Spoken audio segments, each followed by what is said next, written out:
What's up and welcome back to Kind of Funny's Indiana Jones in Review. That's right, we are ranking and reviewing every Indiana Jones movie. As always, I'm Tim Gettys, joined by the Nitro Rifle, Andy Cortez. Pleasure to be here, Tim Gettys. How you doing? I'm doing fantastic. One of the coolest dudes in video games, Greg Miller. Nick's a troublemaker, and then I get in trouble for it, and I don't like it. The new face of video games, Blessing Adeoye Jr. How's it going, everybody? Really good, Bless. And of course, we have the producer slash seducer slash troublemaker, Nick Scarpino. But in Latin, Jehovah starts with an I. Does he always talk like that? Yeah, he's Scottish. That's the way he talks. Is that a Scottish accent? What do you mean? It seems like extremely a lot. That's Sean Connery, man. When you go back and watch him as Bond, that's why everyone. Queen. Yeah, that's what he did. He's the iconic voice to do. Everyone can do him. You think on his deathbed he was like, "I actually talk like this." It was all like- in it's it. like, what's up, guys? I'm from Andy, Paramus. it's like the first time I heard Pedro Pascal talk. I was like, why is he a dork? He's like, I really like being in Disney movies. They're really fun. You're like, what? What? This is In Review. Each and every week, we rank and review two different movie franchises. Right now, we are doing Indiana Jones and Magic Mike. We got Magic Mike Double XL coming up very soon. But today, we ain't talking about that. We're talking about Indiana Jones. You could watch this on youtube.com/kindoffunny or roosterteeth.com. You can also listen to it as a podcast. Just search your favorite podcast service for Kind of Funny Reviews. Will be right there for you. But if you want to get the show ad-free, if you want to watch the show live as it's being recorded, if you want to be a Patreon producer like Graham of Legend, David Mintel, Al Tribesman, Cassandra Ramirez, Sven McHale, James Davis, and the nanobiologist did, you can go to patreon.com/kindafunny. We'd appreciate it. Every dollar helps. But you know what helps the most? The platinum tier, Greg. What's the platinum tier this month? Wouldn't you like to know? The Kind of Funny Puppy Valentine's Day Prince. Got him, man. I'm the troublemaker. That's what it is. Listen, I do kindoffunny.com/platinum. I update it once a month. I'm sorry I can't remember everything. Clueless. You know what can go I mean? there. You can go to kindoffunny.com/platinum to see what's up. We're brought to you by Babbel, but I'll talk to you about that later. For now, let's talk about Indiana Jones and the Last Crusade. Now, without going too far into this, is anyone else a little bewildered that they didn't just straight up call it Indiana Jones and the Holy Grail? No, because I think the Monty Crusade. Python. Yeah, that's fair. That's probably fair. Actually, they probably didn't want to get too involved with that. But I like the idea of the Last Crusade because it has a lot to do with sort of the B story of this movie and how they're Yeah, my question would be back to you: is knowing nothing about the Indiana Jones franchise? I know obviously there's been another one. We're watching it next week, but at the time, was this set to be the end? Because I always took it as a kid that it was a double entendre, right? Of like, oh, the Crusade, but also this is Sean Connery's Last Crusade, but it's also maybe our last time with Indiana Jones. Yeah. Yeah, I don't know. Well, they didn't do another weird. one for like 10 years or 15 years, right? Like, when did Crystal Skull come out? It was way late. It was like at least a decade later. Yeah. When Shia LaBeouf won an Emmy, they were like, yeah, what do you want to do? He's like, one more Indiana Jones. Fuck, this kid's gold in Hollywood. He's not going to have a breakdown. Let's get him in a movie. Yeah, I just thought it was weird. Because, we watched the last couple movies of Indiana Jones collecting all these things that, I haven't heard of. But it's like, then they say the Holy Grail. I'm like, that's cool as shit. I don't know. It just would have worked for me. Blessing, what's up? I don't know shit about the latest Indiana Jones movie because I just knew it came out and everybody didn't like it. Is Shia LaBeouf Indiana Jones in the last Indiana Jones You'll find movie? out next week. You'll find out next week. You'll find out You next better week. strap Bless, I into want your you to seat, know, Blessing. I'm right there with you. Where I just know Shia LaBeouf's in it, but to what extent, I don't know. I'm so excited. But today, we're talking about Last Crusade. Runtime of 2 hours and 8 minutes. Released on May 24th, 1989. 5 years after the second movie. It's a long ass time. Once again, trying to Listen get on the very coattails busy. of Ghostbusters. You know what I mean? Embarrassing. Exactly. Trying to get on the coattails. Directed by Steven Spielberg. Music by John Williams. A budget of $48 million and a box office of $474.3 million. At the time of its release, the film was the 11th highest grossing film of all time, despite competition from Greg Miller and Nick Scarpino in the forms of Batman 1989 and Ghostbusters 2. The Last Crusade became the highest grossing film of 1989. So there you go. I'd say up there, deservedly so. Deserves to be up there. No Awards. accounting for taste is what I'd say. It won an Academy Award for Best Sound Effects Editing. And there you go. Steven Spielberg said this is his favorite of the Indiana Jones movies. And when George Lucas met with Steven Spielberg to discuss a third Indiana Jones movie, he wanted to have it set in a haunted mansion, which sounds really cool. That would've been cool. But Spielberg had just finished Poltergeist. He was like, "No, let's do something different." Yeah. Yeah. This is interesting to me because I'm sorry. Are you done with the trivia? I'm done. Go for it, Nick. Go for it. I just think this movie is like a masterclass on how to make an Indiana Jones movie. It's like they took all the things that I had criticisms of from Raiders and Temple of Doom, and they were like, let's fix those just for Nick, because this movie is so fun for me to watch every single time, and I just love I just love the end of it and how it kind of. You do feel fulfilled. You do feel like it's the last hurrah and they've done what they need to do and the relationships have been repaired and people have grown and they ride off into the sunset as Sala laughs at Indy for being named after the dog. It's fucking great. It's perfect. I'm right there with you. The only thing I disagree with is that you said that it's just for Nick. No, it was for me too, man. I thought this one worked a lot better than the first two did. I think that it maybe never hit any of the highest highs of 1 or 2, but I think that overall I was engaged the most. I always understood what was going on. It didn't have the woman character from the last movie, which goes a very long way. I don't think that Sean Connery is as good as Short Round was in terms of just being a sidekick, making interesting things happen for Indy. But overall, I was like really into it. I do think that it ran a bit long and there was a whole maybe middle section that I was like, whoa, okay, we still have the 3 challenges to do. That's pretty crazy. When he gets in the fighter plane, you're like, oh, we have a whole other action set piece here that we didn't know about. But the end of that's the best. I remember my Charlemagne. As we've said a bunch of times in this, I can't believe how much Uncharted is just like, fuck you. Straight up. Like, hey, here's a train. Cool. I'm like, wow. And oh, hey, I'm young in this. And it's like, whoa, there's just a lot of similarities there. But I had a good time with all of them. I have questions for the people who have never seen this before. So the first thing that they get you with, did you think it was Indiana Jones in the mine in Monument Valley? I did. I was confused as hell. They got me. I was like, I fucking thought the Harrison Ford is still in this. And when you saw the dude, I was like, oh, well, I guess they casted him out. And then when you learn that the kid is actually Indiana Jones, I was like, smart. You got me. I'm sure this got people in the 80s too. All comes full circle. He absolutely got us. Well, actually, River Phoenix was a huge star, so it was widely publicized that he was in it as like to some degree. I think if I remember, I don't remember being shocked by River Phoenix being in it and being Indy. I remember thinking that was like maybe not a thing, but there was that nice reveal. The second question I have for you guys, so people haven't seen it yet, did you trip the fuck out on the third challenge where he has to do the leap of faith? Oh yeah, yeah.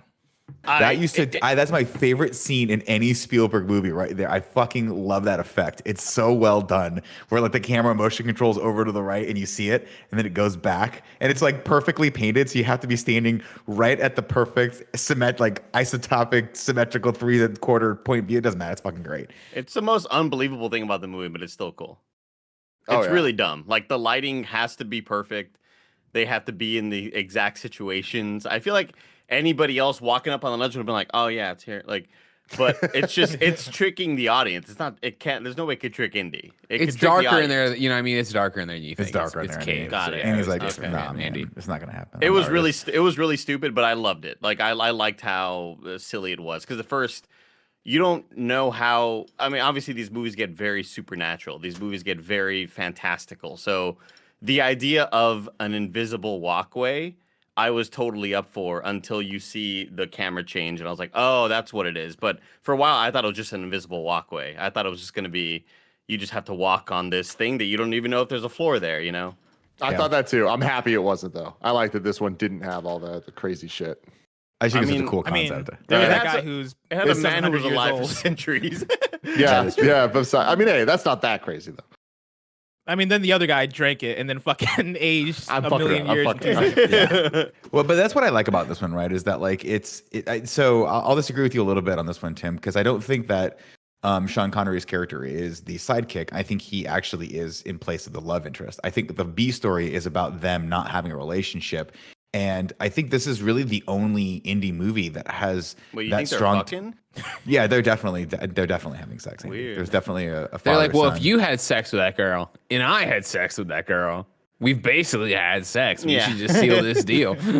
I meant more sidekick in the sense of like having who is Having he him around as a on the knock-around, adventure yeah. with that he's like talking with, which in the first movie was Marion, and the Yeah. second movie was Short Round, and the third movie is Sean Connery. But what I like about this is I like that there is actual character development there, and they gave his character after 3 movies. It's very difficult to have a compelling character arc for Indiana Jones, who really didn't have that much to begin with. But what I love about this, I love the scene where they come out of it, and he asks his dad what he found, and his dad looks at his son for the first time and goes, "Illumination," and it's because that B story was so strong, and like the constant little like jabs at each other, where every single time Indy does anything amazing, he looks at his dad, and his dad's like checking his fucking fingernails and all that stuff, just being a complete disappointment, and then having that come full circle. I thought that was the strongest aspect of this, and I really think that Harrison Ford and Sean Connery just had unbelievable chemistry in this. Like they either hated each other or they loved each other, and I don't know which one's better. But man, I just every time they're on screen, I'm just like, it's that they nail the familial relationship of just how much a person in your family can get under your skin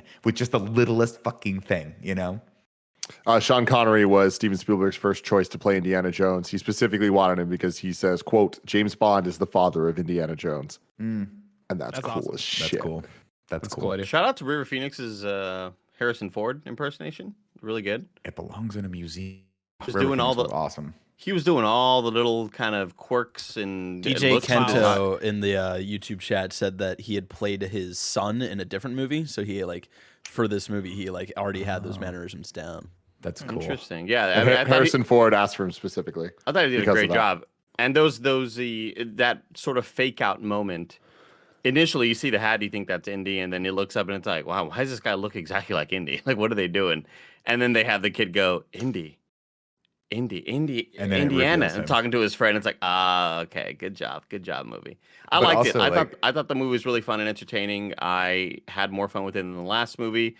I really enjoyed Sean Connery and Harrison Ford's back and forth. I think when they're both on screen, Nick nailed it. Like that familial relationship, it's so good for the audience. I think it was instantly entertaining, and I was happy there was more of it, right? We get to that later part of the movie, and you're like, oh shit, they still have to do the 3 challenges.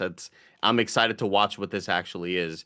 And I think Blessing, and I don't know if Blessing was the only one who had sort of criticisms of the kind of like globe trotting stuff going from area to area. I enjoyed that here. I'm glad that we got more of that, and we're going to different spaces. And that final challenge is really neat, and I wasn't expecting the old man to actually be there. I thought he was going to be. I thought that the one of the 3, whatever the hell they call him, was a figment of his imagination. And then when Homegirl and the bad guy walk in at the end, I thought it was going to be who are you talking to, Indy? Like, there's nobody there. I thought the we were gonna exact same get thing. But I really enjoyed it. It was a damn good movie, very solid all the way through. I'm right there with you, Andy. That I think, you mentioned that you had more fun with this movie. I think I had more fun with Temple of Doom, but this movie just feels like a way more solid movie than Temple of Doom, where Tim mentioned that this movie doesn't have like the highs of some of the other ones, and that's kind of where I sat with Temple of Doom last week, where I think the highs in Temple of Doom are so good, but then the lows are just really low when you look at what the things that are wrong with that movie. And this one felt like it took some of the really good stuff about Temple of Doom and how they kept that action going, and the things about Raiders of the Lost Ark that made that movie solid, and they really took the best of both worlds and really developed it and made this movie.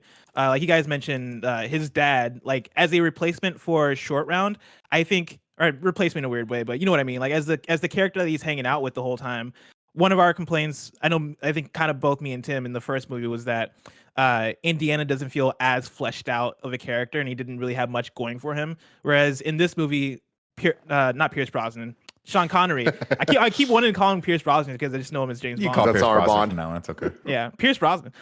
Sean Connery does such a good job of creating so much character for Indiana Jones and giving Harrison Ford stuff to work off of and giving him backstory and reasons for us to care about him as the audience. And I thought that stuff was just so well done. It is very much obvious that this is very much a response to whatever the reaction to Temple of Doom was, because Straight up.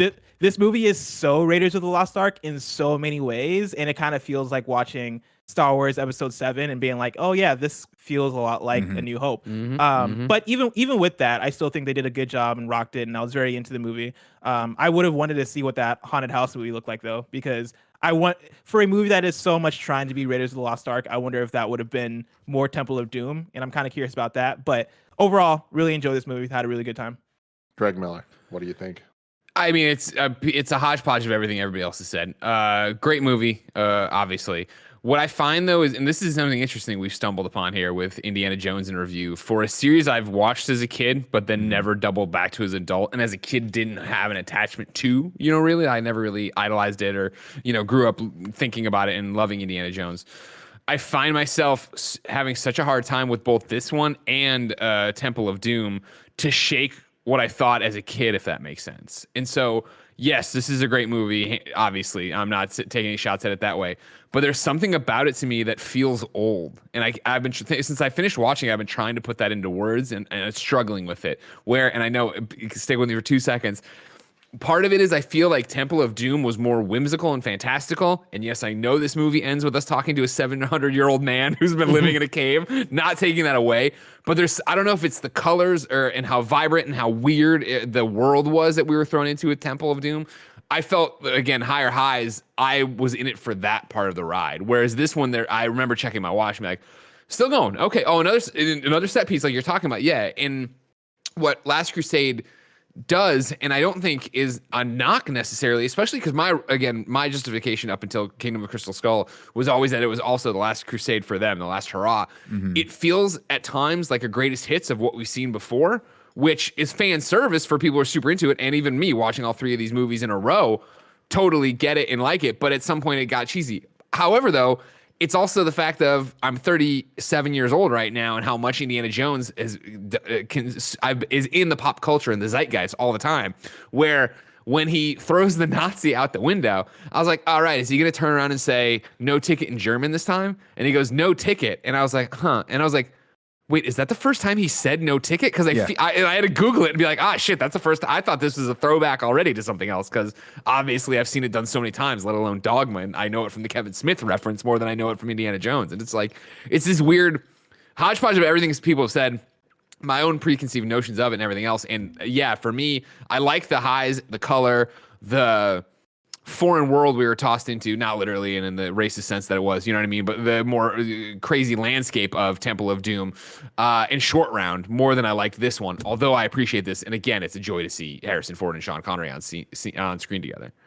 Yeah, one thing that surprised me now that we're done with the 3 classic of these movies and having not seen them before is they are so good, but they just kind of lack a level of excitement because, we're like what everything you just said, Greg. It's like, we've seen so many of these things in pop culture before. We've seen this type of movie done so many times. I can't even imagine watching this in the 80s. Like, I can't imagine. It seems so next level and so much.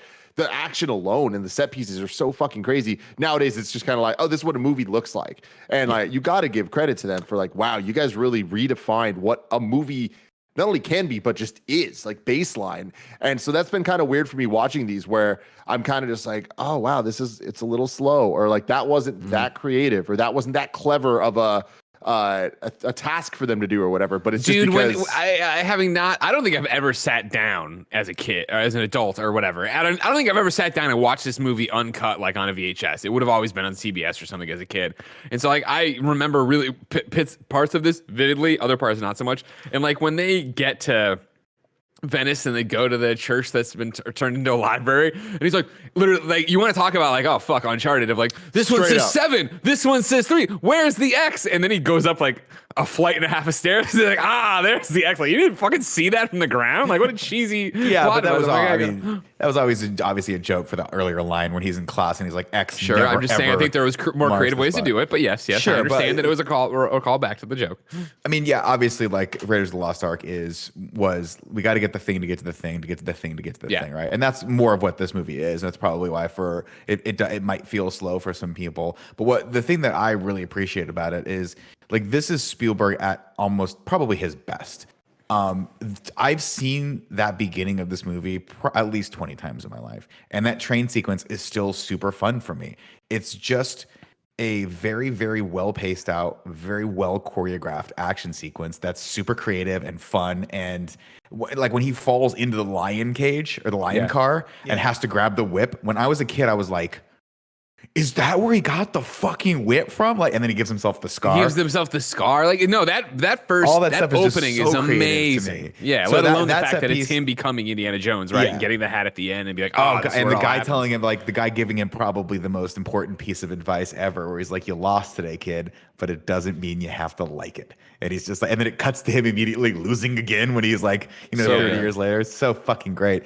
So that scene and the scene with the tank, those are always the two I look forward to coming back to, because I think those are so, what he does with that first scene is super fun, obviously, like turning it on its side, fooling you a little bit. The scene with the tank, I think, is just such a great way to show two planes of action happening at the same time. You've got Indy trying his hardest outside to save his dad, and then Marcus and him are just not getting it inside. They're just like the magnitude of the situation is just has not really hit him inside until way later. But I love all the stuff with the pen and all that stuff. So cool. The moment of the gun falling down and Sean Connery looking at the gun while there's a gun pointed at him, it's like it's just the dumbest cartoon moment. As if the guy pointed the gun at him wouldn't just be like, oh, let me grab that real quick. But like the gun's pointed at him and Sean Connery's like, oh, like I'm gonna get the thing that always gets a laugh out of me every single time is when Indy, it's such a good little joke on the audience. Indy's standing on the tank, Vogel stands up, and they're squaring off against each other. And he takes one step, and a fucking homie just comes in from nowhere, and it cuts out wide, and there's just a whole truck full of soldiers that just pulled up alongside the tank, and they're all jumping on there to fight him. It's like, This you're not done with the franchise is level so good yet. at that. You're not done with the level yet. They're so good, and the minecarts did that in the last movie, where it's just like there's always the perfect amount of things that Indy has to overcome. I really appreciate that. Let's get to the plot. Oh, hold on. Here we go. It's coming. It's It's coming, guys. Here we go, everybody. Here we go. It's the plot, Nick. Tell us the plot. Tell us the plot, Nick. Please tell us the plot. Indiana Jones and the Last Crusade. You lost today, kid, but it doesn't mean you have to like it. Or I wrote down an alt line here. It belongs in a museum, which he says a lot. We fade from the a lot. Yeah. We fade from the Paramount logo to a rock formation in Monument Valley as troops of scouts make their way Not their across landscape. best. Not their best cut. They didn't try that hard on this yeah. one. They did not try that hard on this one. They dismount, and Herman falls on his ass. He and another scout that we don't know who it is yet head to a nearby cave and spot an illegal dig. The man leading the dig looks a lot like Indy from behind, but when he turns around, it's someone else. And I just imagine that Blessing was like, whatever. The real Indy, of course, is River Phoenix. Gotcha, Tim. Gotcha, Blessing. You didn't know that. The bandits are stealing something called the Coronado Cross, and it belongs in a museum, and he's not scared of snakes this time. And you're like, I wonder where he developed that phobia. Maybe we'll see that on the train later. He sends Herman back to get the sheriff and sneaks down to steal the cross. He snaps a log on the way up, and bandits take off after him. They chase him, of course, to the train to catch up as they catch up to him. In the reptile cage, he falls in with giant bins of snakes and shit, and then falls into one of the snakes. They look all like garden snakes. I'm like, come on, bro, you wouldn't be that scared about them. But this apparently is why he hates snakes, so we've explained that away. And they're just in every crevice possible. Everything. These He's things still are finding those just snakes everywhere. Yeah, to this day. I was gonna say that we get a lot of obvious, nods to what makes him Indy. But I was waiting for him to meet a girl on that train and bang her. Like I was oh, this is where he becomes a womanizer guy. This is where he learns he can't be resisted. Yeah. the soloization of Indiana Jones. Yeah. Of course, we get a fun scene with Rhino here. The spikes almost go through his crotch. Let's see. I thought it was the cobra that really scared him. Well, the water moccasin that was. Yeah, the one that pops stands up, between his legs. the really fake one. Yeah, that really fake looking one. That definitely feel like scared the shit out I of think me. that was like the one that made him go, oh, poisonous snakes. Don't like snakes. Yeah. This again is I put this in here as like a cool point of choreography. He has that moment where he looks over and he grabs on a little swingy thing, swings, knocks a dude off, and as he lands, the camera pans up and he's standing right in front of Fedora guy, and the guy's like, "Come on, kid, what the fuck are we doing here?" Of course, then he runs into the lion's car, grabs the whip, defends himself, but the first strike lands over his chin, and he's like, "What's going on here?" But this whip and I just feel like we're simpatico. Is how it's supposed to be. Exactly. Goes up. gets stuck for a second when Fedora Guy's there, and then one of the snakes magically comes out of his thing and saves him, and then he goes downstairs and uses a magic box to escape the car. And again, I love how this is shot because it's like one fluid motion where they look and he's not. They open the thing and it just collapses. He's not there anymore. And as they run out, they open and it rack zooms over to Indy as he's fucking running his ass. I don't know how he jumped. I mean, it's magic, Andy. It's magic.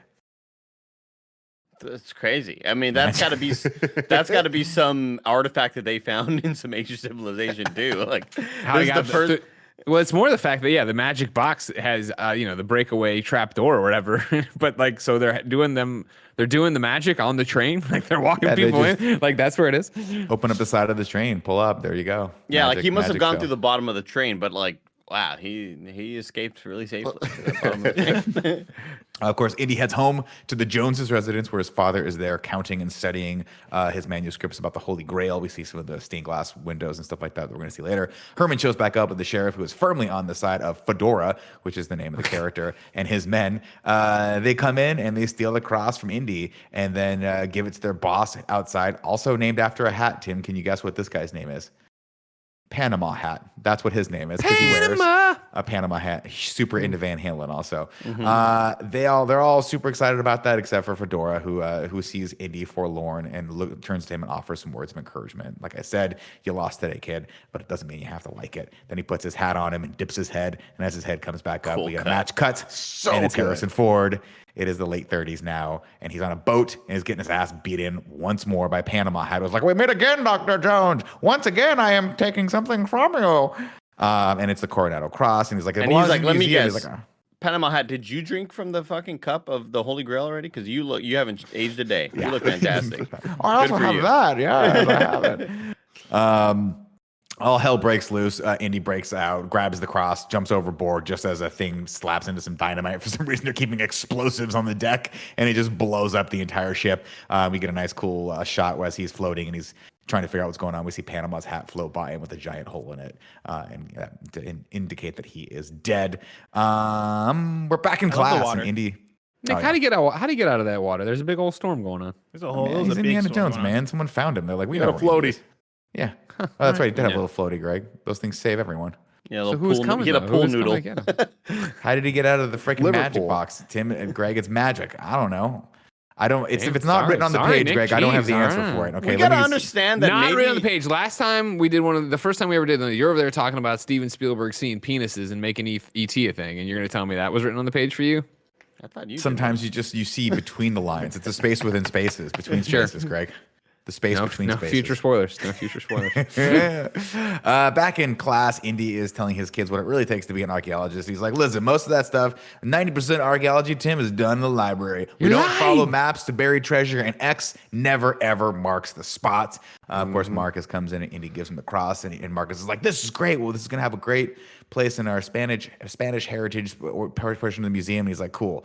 And then he goes to his office where it's just a madhouse because he hasn't done office hours apparently. I love this part. This is a great bit because it has been for 2 movies. Like, you're a fucking teacher? Like, when? How are you doing? Like, to get there and have it be everyone desperately needs them. The secretary's over his shit. These term papers still need to be graded. And what everybody needs to do, if you haven't watched the movie yet, or you're just here watching this video because you like hearing us talk about movies, go watch that part of the movie. And there's this woman behind Indy giving him the weirdest look. It's like, dude, you should this woman does not know what she's doing in this scene. She's doing this thing, Greg. You got to look back at it. Just rewind Is she like the guy in the Sam Raimi Spider-Man? Remember, or was she like when we made fun of her? It's one of those, but she's not doing anything overly silly. She's just sticking out like a sore thumb because everybody else in the scene is frantic and Dr. Jones, and she's just doing this thing. It's really really dude, dumb. I'm looking at it right now. She's just staring. She's staring into the distance. And it goes on. And it goes on, Greg. And it goes on. Can you send it to assets? Just a screenshot. I want it whatever Bless is looking at. Well, I mean, I'm watching on Amazon Prime. Yeah, I'm on Amazon Prime. That works. I can screenshot this. Let me get this good shot of her though. Yeah, here it is. Really, I got a perfect one. Hold on. It's really weird, dude. Prepare your slack for boarding. Ew. Is it the alarm? That's the boarding alarm. Yeah. Oh, okay.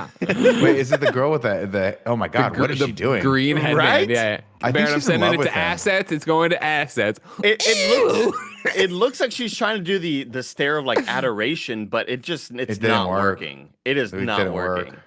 Hey, but it worked because we see her. The hardest thing about being you try to be an extra, man. Like nobody ever sees you in the shop, but we see this woman now, and we'll never Fun forget fact: her that's now. Academy Award winner Meryl Streep. Right there. Wow. Just to know it, man. That's her Holy first shit. role. Let's see. He, of course, does not want to deal with any of this stuff. He grabs his mail, which includes a diary-sized package, and just leaves. He just does what all of us would probably do and be like, he just bangs out the window as he walks down. What's up? I said peace. I'm saying Peace what he's out. doing. A group of scary dudes approach him, and you think he's in the shit once again. But guess what? Timmy ain't in the shit. He's in the penthouse. Donovan has invited him over, introduces himself to Indy, and shows him half a stone from the mid 12th century, which tells him the remaining part of the location to the Holy Grail, the chalice used by Christ, the Last Supper, the blood, the cup that caught his blood during the crucifixion. Are we looking at the picture? There Sorry, she you guys is, are- yeah. you guys are laughing. And what you need to understand is like that's just one look, but Terrifying. she's doing this for at least 20 seconds straight. It's so It's too bizarre much. looking. She looks Way It is. too much. It's one of the most bizarre things ever. Yeah. Let's see. Eternal life, the gift of youth from whoever drinks from the grail, every man's dream, including my father. And Donovan tells him that the myth about the 3 knights of the Last Crusade who were charged with protecting the grail and lived hella long. There are 2 markers. The one that they found, which is half broken, and there's one entombed with the one of the knights, which we think is in Venice. But they hit a snag. Their project leader has gone missing. You got the wrong Jones, man. Why don't you find my father? And Donovan goes, "Your father was the project leader. He's the one Cool that's gone reveal. missing." That's like wow. We are getting ready for a movie, everybody. Hell yeah. Sit the fuck Exactly. down. Sit the fuck down. Indy, of course, rushes over to his dad's house to discover it's been ransacked. Thankfully, they didn't find what they were looking for because was sent the diary by his dad. That was what was in the mail. He's got his dad's Grail diary, which has every clue he has ever followed for the search for the Holy Grail. Andy tells Marcus to call Donovan and tell him that we're in. They take off to Venice to meet Dr. Schneider, and we get a cool map thing for the first time, which is cool. And then Henry Jones is to meet Dr. Snyder, who was Henry Jones' assistant. We're led to believe that it's probably a man. But before they set off, Donovan tells him, be careful. He says, quote, don't trust anyone. And let me tell you guys, Blessing, if Greg ever says don't trust anyone, he's hiding in your bed. He's hiding somewhere in your bed. Definitely don't trust me. So usually the person who says don't trust anybody is I told you. Like they're going to be a bad guy. Exactly. Of course. I here's also what love season- that he had an actual diary, like the little adventure diary, and I'm like, oh man, Uncharted. Yeah, you dude. Oh, yeah. motherfuckers. Where every time you look at it, you're like, wow, you're a really good illustrator. Yeah. You could have a career. You could just put this all away, become an artist. Wow. There was a moment later when there's the thing that he has to put the paper over and like use the shit to like make the Yeah. mark. And my first thought was like, oh, just take a phone out, take a picture. I'm like, oh no, times are No, different. That would suck. 1930. It would suck if you had to record all that information down. We'll get to that part because that is one of the questions I always had when I was a kid. I was like, wait a minute, he just did a wax drawing, basically, or whatever they call it, of this A rub. He does a wax rub with charcoal on a wax paper, and then dives into an ocean of petroleum. Comes out, and that thing is perfect. I'm going That to has go not been underneath and smudged open at my all. eyes in the Yeah. petroleum. Andy, I want you to draw me a picture of Tim and then jump into a fucking vat of gasoline with the picture and tell me if the ink runs a little bit. Yeah, that was a little bit unrealistic. What It are you is a gonna little do? bit. Of course, we do have a cup that offers eternal life too, so you got to Yeah. suspend a little disbelief. Yeah. Of course, we get the map. This is where we get the map, excuse me, as they fly to Venice, the most stinky of all Italian cities. That's on here, Greg. And then Dr. Snyder, as it true? turns out, it's pretty gross, yeah, because all the canals kind of smell kind of gross. I don't know. I've never been to the south of they're Italy. gonna I've say, never I been don't to, know. like I'm just making Sicily, that up. but I heard Sicily is pretty stinky too. Dr. Snyder, turns out, Tim, is a woman, and so Indy immediately starts flirting with her. And Marcus is like, we have better shit to do here. For all line, do you permit me? And she's like, I'll permit you. I don't know. They have a whole thing back here. And I'm like, I'm not Oh, feeling it's this. sexy. They head to the library. Which is, Allison Duty, was only 21 during filming this, despite her character being 29 in the script. Harrison Ford was over twice her age, turning 46 during production. Oh God. he liked it so much, when he got out, he married Calista Flockhart. Oh, that's right. Oh my god. Yeah. If you don't know who Calista Flockhart is, she was, of course, Kat in Supergirl. Cool. Thank you. Thank She you. did have her own show, her own show for quite a few years, but For the record, okay, stop. A blessing, Eddie Oye Jr. You're a young man. He's not gonna know any of these. What is the show Calista Flockhart was on? I could not name it. Supergirl. I couldn't name it either. Nailed Give me it. the first letter. A. Felicity. Oh, No, it's not Interesting. Felicity. Felicity? close. That's where That's you went? close. Are you even aware of who this is? I can't remember which show she was on. My It so-called was life. that Ally was Claire Danes. McBeal, everybody. Ally We're McBeal, looking that's for right. Ally McBeal. Who is Felicity? That's Carrie Russell. Carrie Russell. Thank you. Which one was the one where she was a could've got spy? you.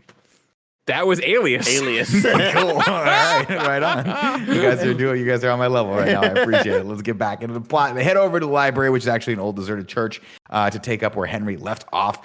Jones spots, of course, the easiest clues ever, which is the stained glass windows that correlate to the two pillars, but they can't find X until Indy gets elevated and looks down and says, X literally marks the spot. Of course, he's referring to the Roman numeral 10. And then, Greg, I have a note in here also. It's like, this is why Kevin and I climb.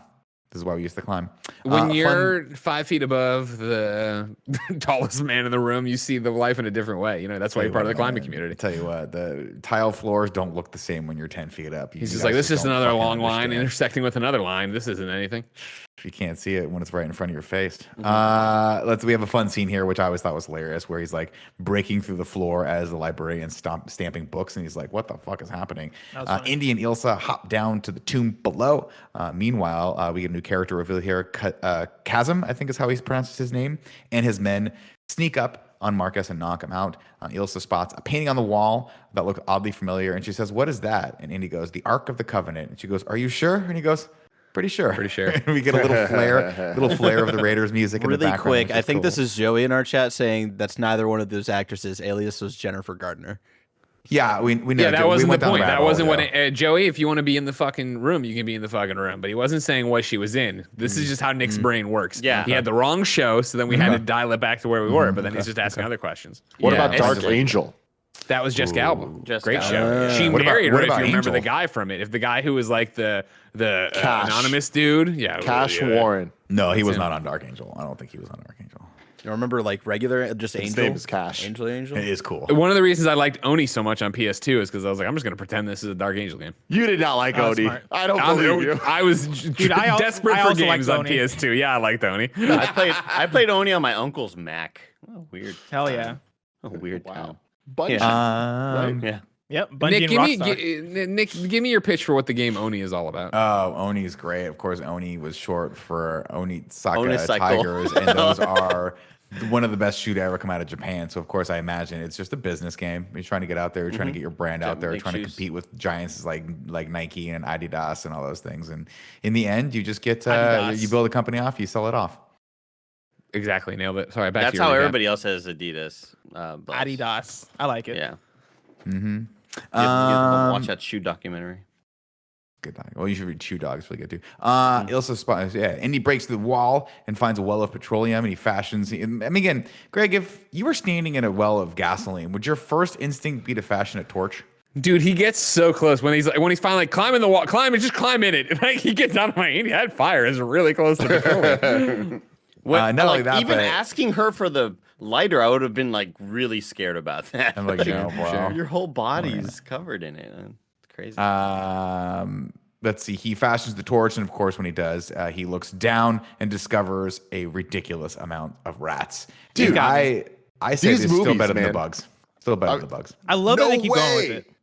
Like, yeah, me too. I love it. It's just like, all right, what's the creepiest thing we could put? I'm just impressed with how many rats there were, the creative uses of the rats, and how long the rats were in this scene. It's not like there was just one room with rats. Like, the rats followed them for like this entire little section here. 2,000 rats were bred for the production. They had to be bred specially, as ordinary rats would have been riddled with disease. Oh, So what did they do with them afterward? Just let them loose in New Oh, York? let him go. Yeah, No, back that in was- Hollywood. That was them burning up alive. That was actually them burning. Dude, up. I was watching that. Yeah, when they have all the rat noises and all these rubber rats as the fire engulfs them. Yeah. Like fucking mean, burn real rats was a in lot, the man. 80s. I feel like we need to have a podcast within a podcast right now to rank the snakes, the bugs, and the rats. Oh wow! So Andy, Which can is you give me this? Yeah. What grosses you out? Is it a snake? Is it a rat? Or is it a bug? Perfect. What's up, everybody? Welcome to Is It a Snake? Is it a rat? Or is it a bug? Your podcast within a podcast. We're going to rank the disgusting things in all three of the movies so far. Will there be a fourth one, Tim, in Kingdom of the Crystal Skull? Who knows? Kicking it off, I'm going to say this. Here's my list. We don't have to go hard on this one. I think the bugs are number 1, rats number 2, snakes number 3. Here's my thing. I agree that would be my initial knee-jerk reaction, but are we talking about the threat level presented? Because all the bugs were chill bugs. But a the fucking rats, centipede even could. like, there's rats fucking on top of her at one point, Miss Duty or whatever. Like they're in her hair and stuff, and and Harrison Ford, accidentally grazes one. Like these motherfuckers will bite. I don't care how they might not have diseases, but they still have rat tendencies. Blessing, I've tried to What's a breed rat things. tendency? I've What does tried to that mean? breed things in captivity to see if I can change how they are. You can't change the nature of an animal, all right? So you come in, you squish a rat, that rat's gonna be I don't like, know hey, if that's true. listen, I don't think that's true at all. I don't have a disease. I'm still gonna bite you though, all right? And They're they're dogs, hair, right? Dogs take We- from wolves. But we know that rats, like when they're in heat, they'll do fucking anything. They'll even like shoot through someone's stomach. We've seen it before. We have You seen know, it. rats, True. rats are number 1 for me, man. Forget everything Greg you makes know. the good point though. That snakes are fucking dangerous. If we're talking about threat level, those snakes look like they'd fuck Indiana up. They were gardener snakes, I mean, except for they're the cobra that was behind the cobra. glass. There was a Yeah, cobra there was a there. cobra That's behind the that looked like it was glass. gonna What kill are we talking as? Are we talking as Indiana Jones? Or are we talking we're prop people here on I'm set? just talking. I'll stop. I'm talking Greg Miller. You're the next Indiana Jones. Sure. But Okay, but and they're like rank your we need existential you to dread do about one these of the things. 3 scenes. You have to either be covered Sure. in snakes, Sure. near rats tangentially, because there's only a couple on them, or actually, I guess we should say the fucking tarantulas are in there too, because there was a 4th tarantulas, which Yeah, fuck that. yeah. We'll just lump those into the insecto. I know they're not insects, but we'll just lump them into the insects. First off, Mr. Spielberg, I want to thank you for bringing me in to be the new Indiana Jones. This Welcome. is We were going to cast you in huge. Ghostbusters, but you didn't cut it. You didn't make that. I cut. understand. Yeah, I'm not a big happy to fan be enough. here. I'm glad we're taking Indiana Jones in a Paul Blart direction. I'm happy to be the man who's Indiana taking you Jones there. Mall Cop. Anyways, on what you just described, I'd be like, put me in the tub of snakes. Those snakes are chill. me They're too. not trying to Me fuck too. with anybody. The bugs gross me out, period. But I was almost ready to do it. And then you mentioned the tarantulas. I'm like, no, thank you. I do not want those tarantulas on me. They're they're No, bridged but- too far. But we're Stick not bug, just no big deal. we're not just talking about the Nick. Are you talking about your Indiana Jones? You're playing Indiana Jones in this movie, or you are Indiana Jones and you have to get the treasure. And there are 3 ways to get to the treasure. You can go through the room of rats, the room of the bugs and spiders, or the room of snakes. Oh, man. I'm going Andy, you're doing a through- great job hosting this podcast. That's with the great, podcast. man. You should host I'm this going- podcast. I am going Ain't been a through podcast. the room of the bugs and spiders. Oh, you're crazy. Me You're too. fucking out of your mind. For what you crazy. just said, I'm really Indiana Jones, right? And I have to do this. Yeah, I'm going. The door opens and there's a bug room. I am fucking high stepping through like Deion Yeah. Sanders all my way. Yeah. Pow, Yeah. pow, just fucking. You know what Yeah. I mean? Let's fucking go. You're You know running what with the football. You can't get me if you're fucking dead. yeah. I do want to make it really clear that, something we do often on Kind of Funny is we'll present a hypothetical and then we spend the next 10 minutes breaking down the rules of it. the rules of it all. But I think one of the most bizarre takes we've ever had is Greg Miller's response to this being like, oh, the Cobra's fine because there was glass up. Because in the making of the fucking movie. So Yeah. it's like, in his mind, it was even an option that Nick was presenting this as if you're an actor and you kind of have to deal with the situation. You have to be in rooms with said creatures. Yeah. Listen, man, I don't know. I just want to know where Nick's head's at. All right. It's true. We have to. You don't know until you define it, Tim. well, And even Andy then you did don't it know. perfect. Andy did it perfect. He's Look- like, you are Indiana Jones. There's a treasure. You got to go through a room of one of these 3. What you going? I think Nick was presenting it the way I was presenting it, but then Greg went immediately into, yeah, we are Paul Blarting the Indiana Jones franchise. And that's where it went off the rails. Oh my god. Oh, shit. All right, back to the plot. I think we figured that out. I'm not quite sure what we did. We No, did it. we didn't. We got there. We got there. They in the end. discover the hidden tomb of the night, and they push the lid off as Indy's torch literally drips hot lava into the petroleum. But hey, guess nothing happens there. And then they see the shield itself. It has the remaining of the writing that they need from the Grail tablet. So Indy uses his dad's rubbing to copy down the remainder of the inscription, as Chasm uses a single match to ignite the entire well of petroleum. Not I guess the match is what you needed. You needed that nice little precision point there, Greg. Yeah. Not Yeah. the massive lumps of fire that were falling from Indy's torch. It's not the to same just thing, explode you know? the entire thing. Too much of a good thing, I guess. I hate this. I'll tell you why. I'll tell you why I don't like this. Tell me why. I don't like I'll tell you why. that Chasm and crew knew that Indy and Homegirl escaped that quickly. Like, there's no way they would have quickly been able to go through that area, see where are the bodies, they're not here. They must have gone up through the sewer. Like, no fucking way any of that happens. Like, they assume that they're dead. They just assume they're dead. Indiana Jones and Homegirl get out of the sewer, they're gone free, movie's over. Fair enough. I loved the sewer shot though. It was great. Oh, it's cool. Where shit. when they come out of the actual sewer Yeah. grate in the street, I think that's amazing too. I thought that was a great shot. Of course, that leads to the boat race, and we get another fucking Steven Spielberg again. Like, I'm gonna fucking kill them all with a propeller. You can't stop me. There's no fucking airplanes in this, Steve. I'm gonna fucking get a boat propeller out of the water and fucking chop all the fucking heads off. Yo, Where, that was have you fucking ever seen a awesome. boat I with a love fucking that shit. propeller that far out? It was awesome. Yeah. This is one of terrifying. the many moments of this franchise kind of like building on things that it done in the past. And it's like when you see the propeller, it's like, oh yeah, this is the bigger, badder version of what we saw before. I love that, and I also love how many chase sequences are in this movie. Like they must have made it a goal to be able to have a chase. We got a chase on boats, we got a chase in planes, we got a chase on in a train. We got a chase every way you can chase on feet. We're doing it, and they're all entertaining.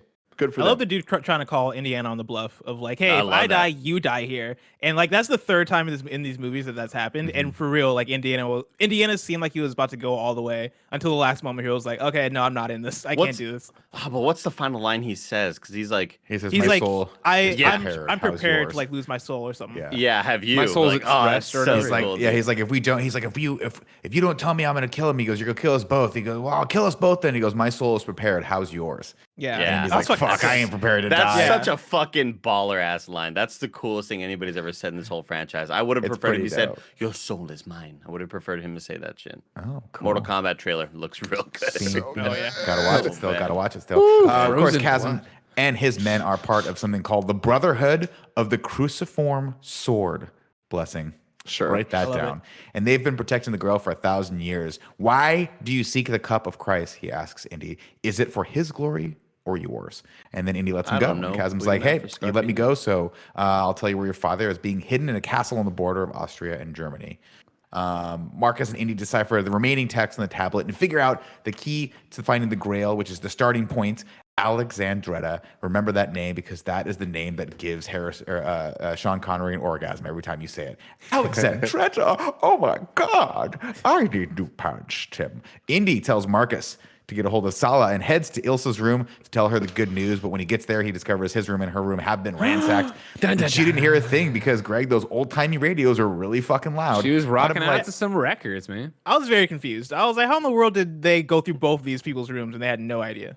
Within the I span remember- of seconds, it seems like. I thought of that too when I first saw this, and obviously it's a red herring. But I How was long like, is the this doesn't shower make that any she's sense. taking?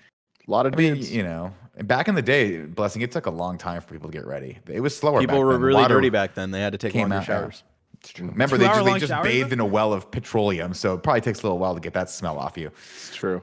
Then Indy's they- still trying to get rid of snakes. He's just Yeah, finding it's them just like, everywhere. God damn, I found been another fucking 30 snake. years. I think they're inside me, multiplying now, Dad. I gotta go to the proctologist.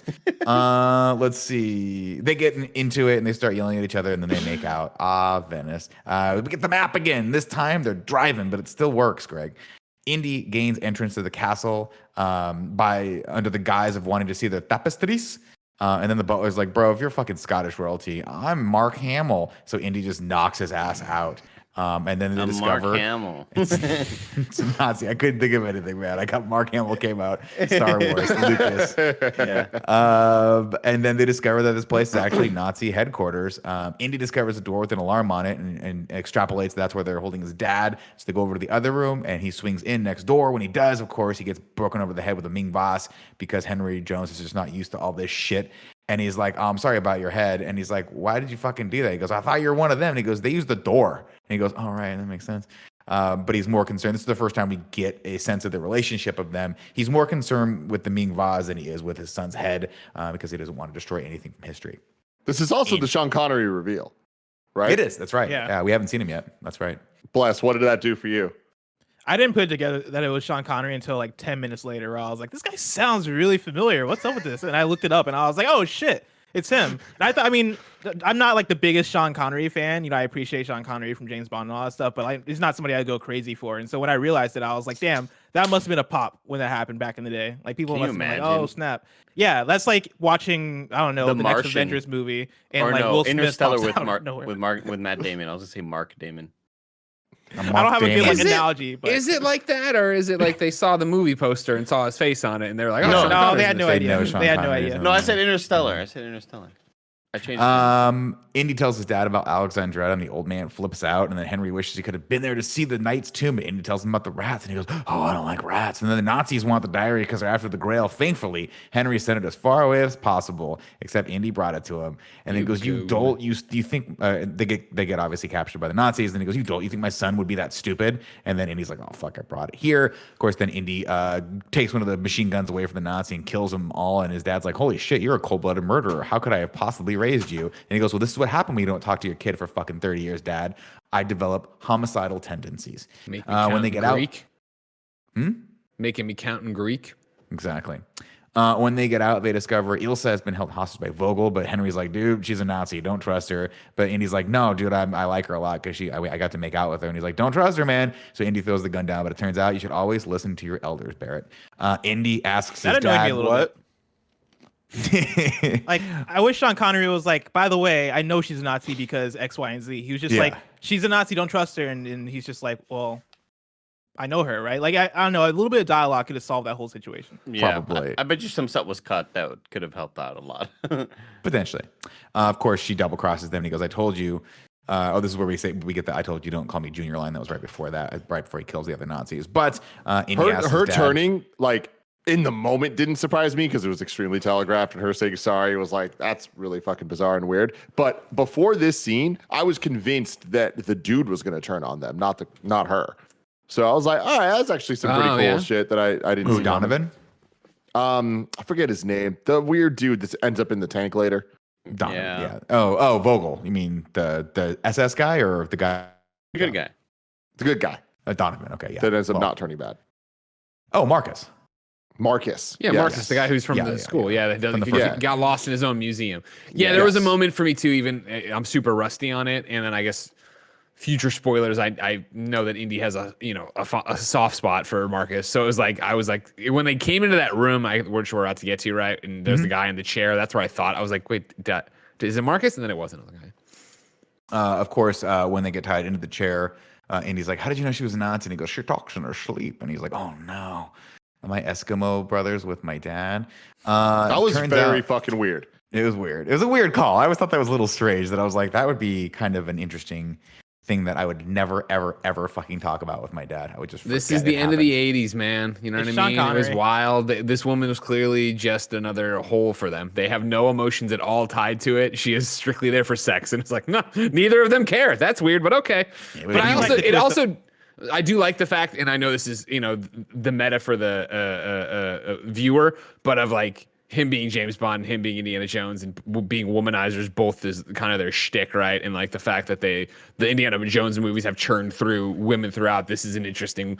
It's very weird and almost uncomfortable, but then it also is like, oh, that's a weird nod to, of course, Sean Connery. Even if he was just Sean Connery on this adventure or whatever, if he was Dr. Jones on this adventure, would still have this kind of love affair. Yeah, that was Did the he- only thing did he, that sold though? it for me. Did Was it Sean him? Connery Yes. actually have sex with her? Yes. Yeah. Huh. Later Okay. on, yeah. later on, they have a different conversation when you're old enough to be her you're old enough to be her grandfather. Well, no, you Yeah, can't oh, fault yeah, me for yeah. having the whatever he says about being Yeah, a man, yeah, being a normal yeah. man. But they're just Yeah, like, no, man, that's fucking weird. women, they're great to have sex with. The Yeah. only reason this sold it for me was just because it was Sean Connery. Like if it was any other actor, I would have been like, okay, this is a really weird thing. But I immediately caught the fact that they're like, okay, yeah, this Indiana Jones, that's James Bond. They're banging in every single one of their films, and so it lines up in that way. I will also say though that I do like the fact that they have the twist here of her being bad, because that's kind of been over the course of watching the first two films the smallest complaint for me. Well, small complaint for me in the first film, bigger complaint for me in the second film, where the way that they treat women has just been like all over the place. Where very much Willie was just there to be there and to be a hole for Indiana Jones. Marion, I like better, but she still kind of had that thing of, oh yeah, she's here to be pretty for all these multiple different characters that are going to womanize her and do all this stuff. At least in the third film, for her to have that twist of actually I'm a bad guy and I'm doing all this shit and I'm tricking you, felt like she had kind of ownership over what she was doing a little bit, which I appreciate. I appreciate that, and I also appreciated her having that deviating from the Nazis thing. You know what I mean? Where she is there and they're burning the books, which I know you're gonna get to in a second, Nick. But like having her tear up and walk away, and then when she gets confronted by Indiana Jones, right? She doesn't scream. It is like, listen, I'm in this for the similar reason to you. I'm there for the chalice, not the Nazis or whatever. Like it gave her another dimension where she wasn't just a bad. She wasn't the turn here wasn't her last character growth moment.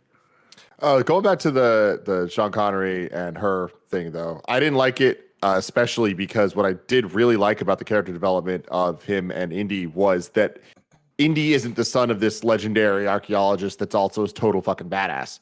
Like that's like the normal story we see all the time, where it's like, oh, there was a generation before me where he was fucking cool. This one's like, nah, his dad is just a dope ass archaeologist. Like that's it. Sure. You know, so that add the womanizing stuff, like just it doesn't add up for like because he's not James Bond in this. I agree. That's why I think it's more of a wink and nod to us than it is to the thing. And I mean, like, and it's, I mean, he's even though he's not the adventurer, the swashbuckler, the Nathan Drake, the Indiana Jones, right? He is still just a cool dude going on adventure, super into his work, and that's attractive to people. Yeah, I kind of took it that way too. Of like, there's some things he took from his dad, and then other things they just straight up didn't. And so, like, the womanizing thing, I just took as okay, that's a thing that he grew up with, and probably they had got women charm. coming in and out. The family got charm. Yeah, I mean, it was. I thought it was decent for that one moment of levity where they are tied together, and she goes, "I'll always enjoy my time," or "I had a great time with you," or whatever. And Sean Connery thinks she's talking to him, but she's talking to Indy. I feel like that moment was fine and funny, and I got a chuckle out of that. But the fact that they keep on kind of bringing it up, it's like, all right, man, you're making this like it doesn't need to be this gross. Like, just stop.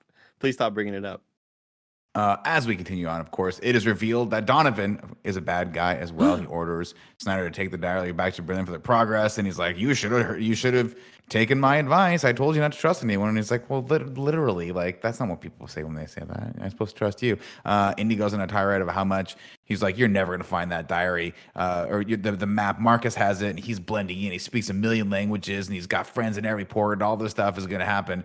You'll never find him." Then it cuts to Marcus, and he is lost as fucking turkey. He is totally overwhelmed and is about He speaks 17 languages. Yeah. He'll blend in, and there's just, does anyone speak English? Yeah, or excuse Latin? me, hello. Does anyone speak? And then, of course, thank God Sala is there. He spots him and he takes him, but he does. The Nazis immediately grab him and they try to pass themselves off as being from the Office of Antiquities, and to which Sala's like, there's no Office of Antiquities here in Turkey. Run.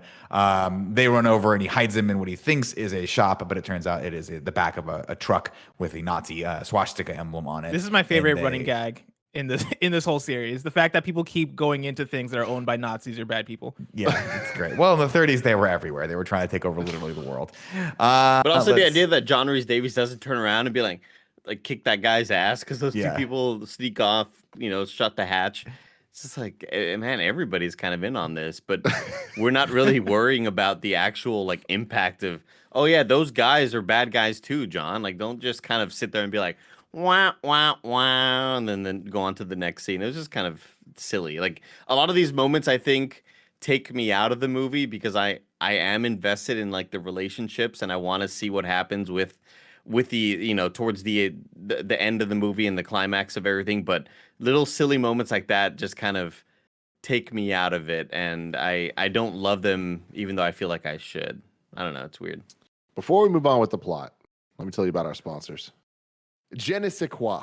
In case you don't speak French, that means I don't know what, which I never knew. But now I knew, thanks to Babbel, the #1 selling language learning app. One of Greg Miller's goals for New Year was to learn a new language, and Babbel has made the whole process addictively fun and easy with bite-sized lessons that he'll actually be able to use in the real world. And not just a new language, specifically French, so that he can expertly speak to his wife, Genevieve. Babbel's 15-minute lessons make it the perfect way to learn a language on the go, unlike the infamous language classes we took in high school. God, I hated those. Babbel designs their courses with practical, real-world conversations in mind, things you'll get to use in everyday life. Other language learning apps use AI for their lesson plans, but Babbel lessons were created by over 100 language experts. That's pretty cool.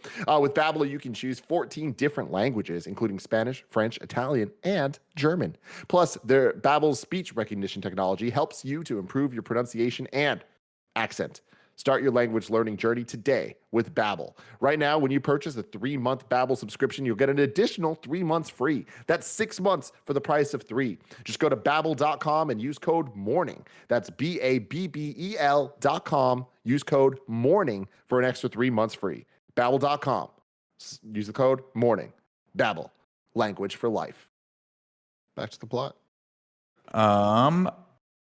Henry tries to use Indy's lighter to burn through the ropes and then immediately drops it, which sets the whole place on fire. Donovan gets news that they immediately found Marcus, so he's like, great, we've been in order to eliminate the American conspirators. Germany has declared war on the Jones boys. Fun scene where they start spinning around the fireplace, and then they see the Nazi woman, and she's like, and she smiles at him and then screams, alarm, and then everything breaks fucking crazy. Indy breaks free, and they hide on the top of the fireplace, knock out the guards, head up to the top of the thing. Love the set piece. Just the entire thing. It's such great fun action, and it just constantly spinning and just the gags from all of it.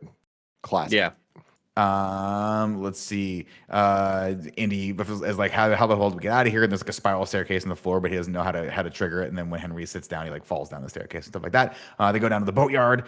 Indy frees one of the boats, and Henry gets into it, and he throws him like his thing is he throws it back to him. He's like, we're not getting the fucking boat, Dad. We're letting it loose as a diversion. And I was like, what a smart play. Yeah, let them get in the boat and chase the boat. And literally they like put one foot in the boat and they bust out in their motorcycle. I was like, all right, you could have given yourself more time. Man, you could have had you could have waited in there for another 10 minutes. It would have been long gone, been totally fine. Yeah, Mike, again, this is another one of those moments where the moments are kind of enjoyable and fun to watch these characters do these things, but they start to just kind of accidentally fall into these situations a little too much with the swiveling door. As much as I enjoy it, it's like, all right, that's cool. And then the seat that then reveals the staircase, it's like, God, you guys just keep on accidentally, kind of figuring these things out. And it kind of makes you look like fucking buffoons, and you guys are like scholars. I want you all to kind of more intelligently figure out some of these puzzles rather than just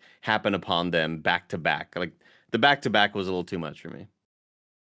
We get a cool action scene here, though, that includes Indy jousting with a Nazi on motorcycles, and then throwing the remnants of his stick through the spokes of another tire, launching the dude into the fucking air. Also, the whole time Henry is pretty nonplussed at this thing. They reach a crossroads, but Henry tells them they have to go to Berlin to get his diary, and he's like, "We already have the diary. We know where we're going." He goes, "No, you don't understand. Once we get to the Grail, we're going to face 3 challenges. All of those are outlined in the diary." And he goes, "Well, what are them?" He goes, "I can't fucking remember. That's why I wrote it all down." Clearly, you'd remember him. He's like, "No, I wrote them down so I wouldn't have to remember them." Let's see. And then this is where they argue for the first time. They actually have a flat out argument where he's like, "This is an obsession with yours, and I've never understood it. Neither did Mom." And he goes, "Oh yes, she did, all too well." Then he talks to him. Oh yes, she did. Yo, this conversation sucks. This is like straight up exposition of like, don't do it this way. Like, oh man, like you're gonna tell us the entire life story of this woman in 4 sentences. Didn't work for me at all. Yeah, I'm with you. Interesting. Berlin, Nazis are burning books. Indy knocks out a guard and takes his clothes, and we see Hitler waving to his troops. Ilsa has a moment where she cries while watching all the books burn because she has allied herself with this newly formed Nazi party that's going fucking crazy. And we get a little humanizing for her, like we were talking about earlier. Indy catches up to her and takes the diary from her, and he's like, she believes in the Grail, not the swastika. And he says, "Yes, but you stood up to be counted with the enemy of everything the Grail You stood up to be counted with the enemy of everything that the Grail stands for. Who gives a damn what you think?" And he takes it away from her, walks away. As he does, of course, they get caught up in the crowd. And this always gave me anxiety when I was a kid because they get pushed in and he turns around and he's face to face with fucking Adolf Hitler, who then takes the book out of his hand and signs it and then lets him on their way. Tim Gettys, kind of funny. I'll answer your question before I even ask you, Tim. That is the real Hitler. Holy shit, really? Listen, my question for you is, before going into these movies, if I told you that Indiana Jones gets an autograph from Hitler, would you have believed me? No, Not at all. This I love this movie because it brought me back to Wolfenstein 2 because there's like a similar kind of scene that goes on in that game. Yeah. And I was hyped. I was like, yo, I can't believe they went for it. They did it, and like They the way fucking that did it. the way that he hands the exact book that fucking Hitler's looking for, right, to him. Hitler signs it, not realizing it's the book, and hands it back, and that's just like the end of it. I thought it was hilarious and was so well done. I loved it. Same. Totally right in This there. I got some moment was facts for you amazing. here. Most of the uniforms worn by the Nazis in the book burning scene are authentic Nazi uniforms, not replicas. Wow. A cache of old uniforms was found in Germany and obtained by costume designer Anthony Powell to be used in the movie.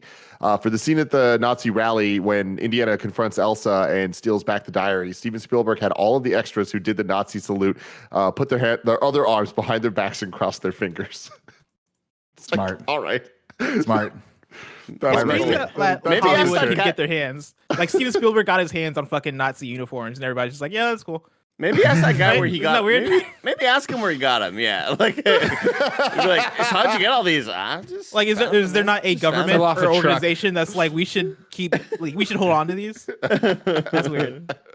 It fell off a truck. Let's see. Of course, then they take the first flight out of Germany, which is not a flight at all per se, but it is a very real-looking Zeppelin. Man, that effect did not age well. So real. Wait. Okay, hold on. This is another thing. Bless.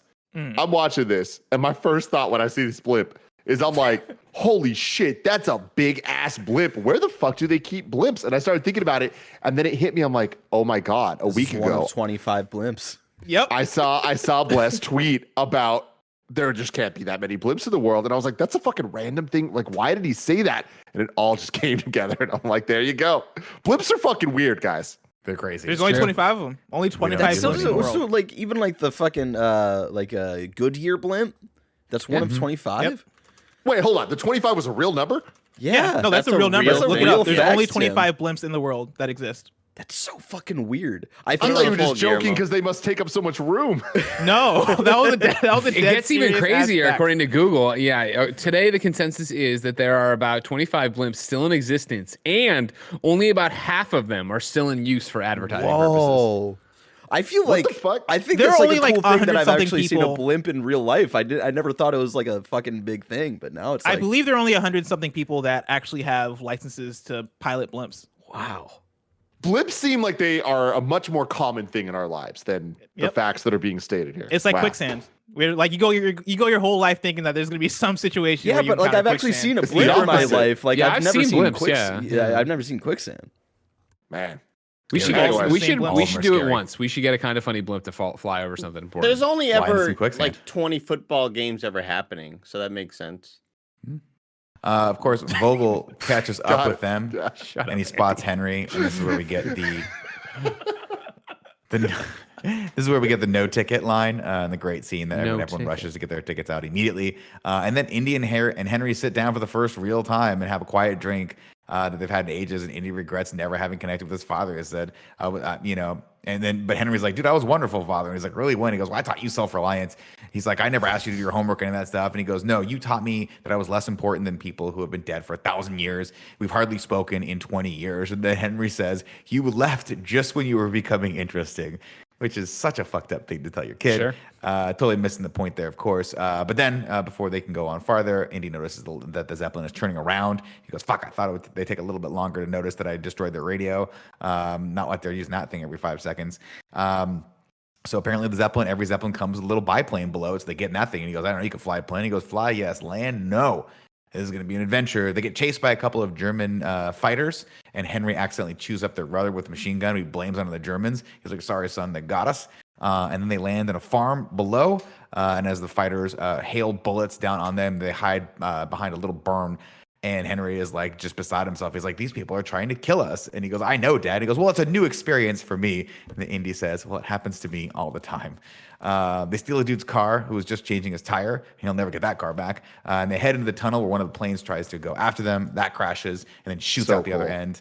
And then they get bombed. the car lands there, but does not explode. So they get out, and then Henry gets a bright idea while they're on the beach to remember his Charlemagne. Let my enemies be the rock and the trees.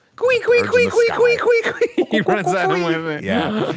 Indy shows a moment of pride for his dad, too, because his dad helped take that plane down. And then we're off. The Nazis pay off the local sultan with a Rolls Royce, and he gives them everything they need to go after the Grail. As Chasm spies on them, Indy catches up with Sala, and they catch up with the Nazis. The Nazis spot Indy's sniper glint and open fire. They probably should have talked to Chris Anka to get a better scope on that thing. Yeah.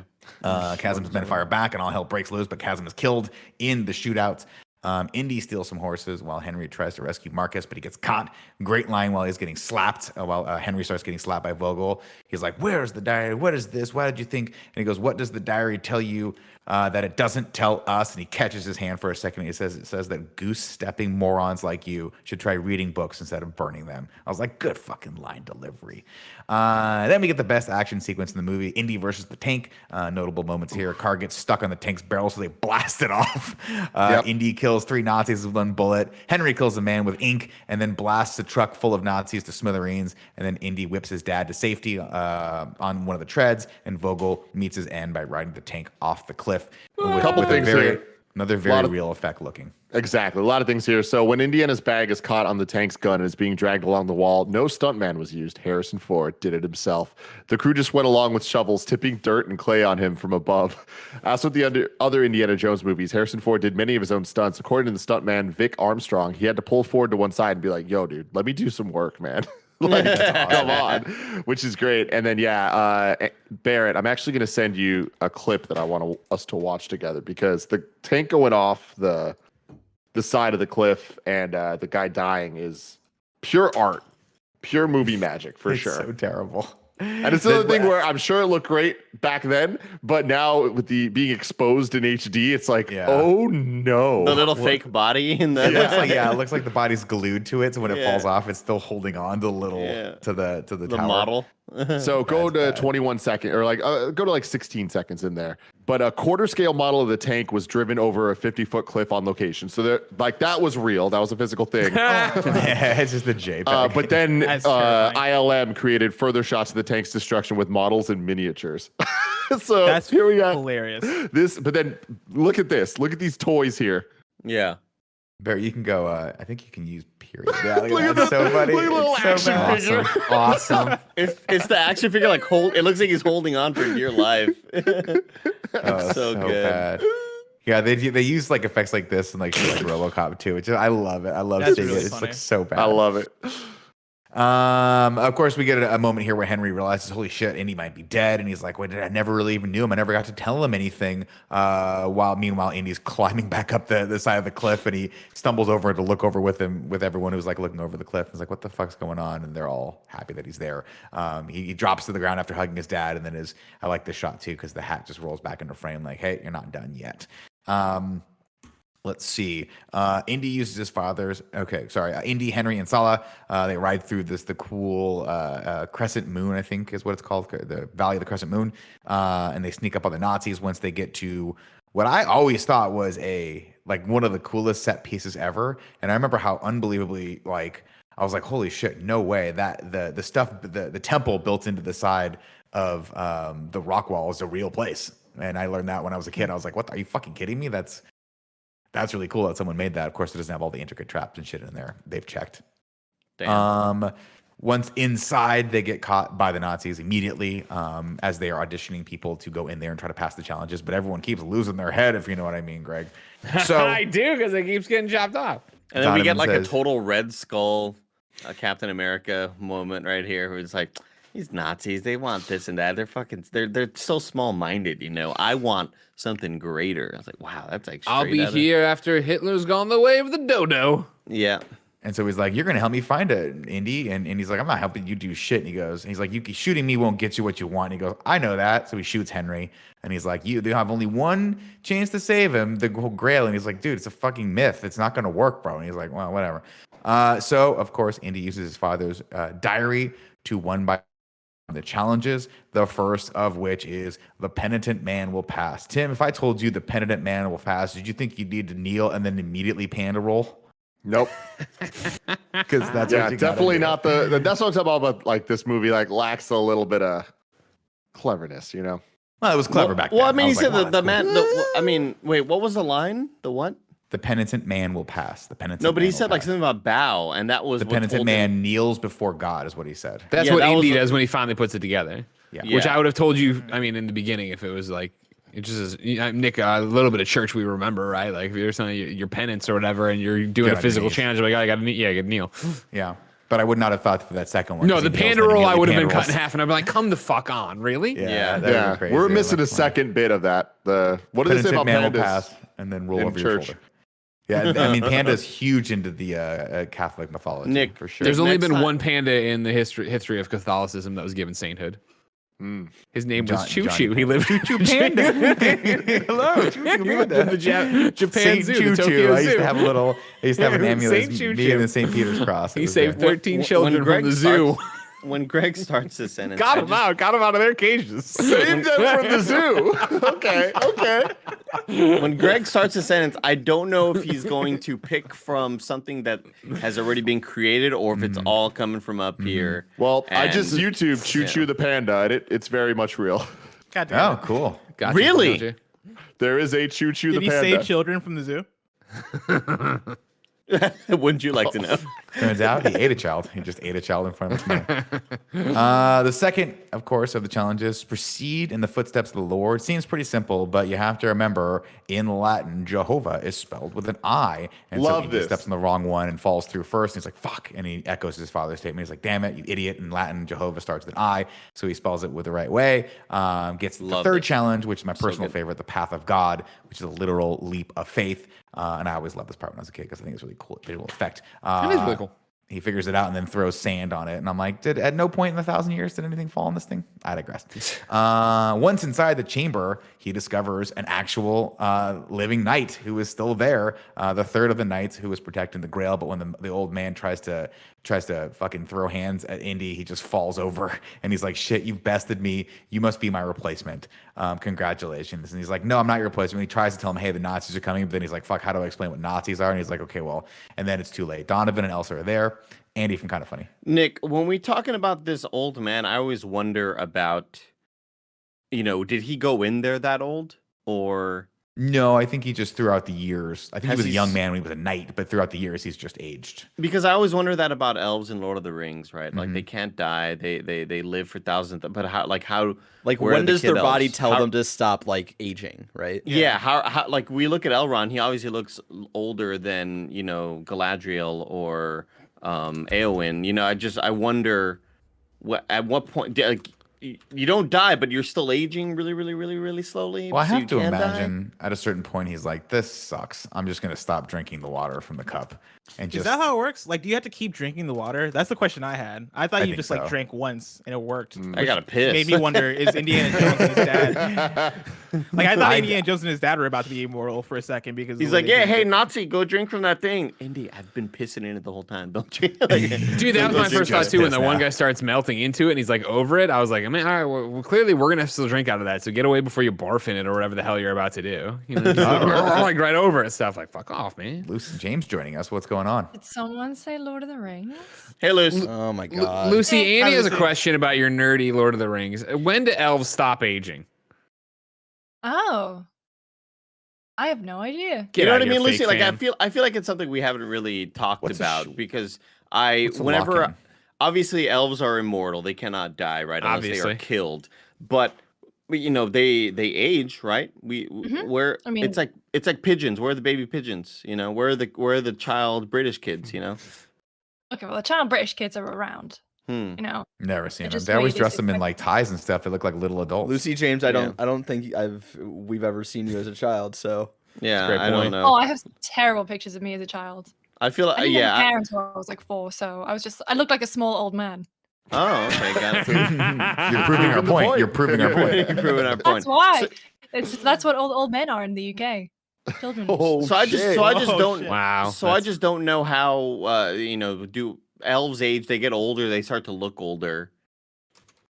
I don't know. I don't. what the process Maybe it's a is. kind of thing like Asari matriarchs. Oh you know? yes, Mass Effect Where lore. it's like- Love it. Yeah, they live for a very long time, but then they have these different life stages where they look a bit older when they get to matriarch. Because Elrond looks way older than Yeah, then Eowyn everyone else, or except like you've got Galadriel. Galadriel there. She looks stunning. All right, I'm on Lord of the Rings fandom.com. Elves come of age at around 50 years old and are genuinely married around this age. Elves who marry late or never are said to have strange fates. Elves called can tell bachelor in elves. the eyes and the voice of another elf if they are married, and if it is against the elf's true nature because the union. Elves have a taboo against incest, but marriage among second cousins is seen as acceptable. Whether Totally this fun. results in degradation from strong bloodlines is unknown. Now, Great, Lucy, thank my you so follow-up much. question to you on Elf this. incest on this website, but good that they're against it. I love that Yeah. they're answering questions that they're giving us answers that we didn't have questions for. We know. Yeah, Like, speaking of providing incest. more questions. They just wanted to go out. They just wanted to get out there and prove a point. Incest, Yeah. bad no matter what you are in the land.